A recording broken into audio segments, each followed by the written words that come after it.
Visi video yra, kaip mes valgom. Bus įdomus filmas. Jau filmuoju. Tai gerai. Tai sakau.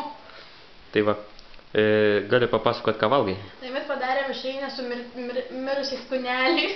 Ką valgom mirusius kūnelius. Tai yra krevetės, labai daug baltymų, sveika ir sveika. Tai galiu, palauk, pritrauksiu. Mirusi kūnelį? Nu, sakykim, čia miras kūnelis, yra kepsnys, vat, kokių Lietuvoje mes nevalgom. Žinai, kas yra skanu čia? Va šitas daiktas. Yra avokadas. Avokadas yra skanu, keista, bet skanu. Man irgi patiko. Mano super duper mišrainė. Aš gerai matau skadrę, ne? Nėra nukirptų ausų.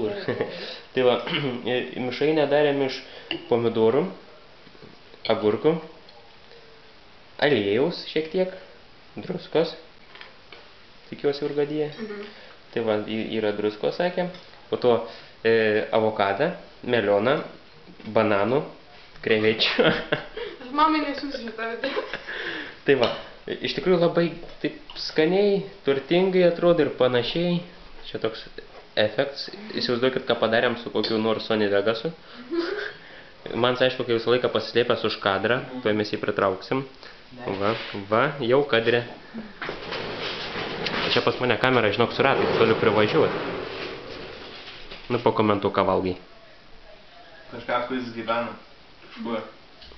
Čia apie kepsnį ar apie salotas? Apie krevetas. Matai kaip. Įdomus skonis. Niekas suvalgys. Ir ačiū pasakys. Gali pasakyti, kad visai skanu. Aš buvau labai prieš.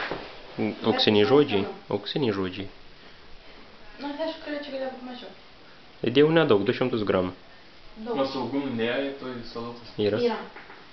Viską yra. Nuostabu. Tai va, šiandien tiek užteks dėl to maisto gaminimo. Tai tiek. Iki.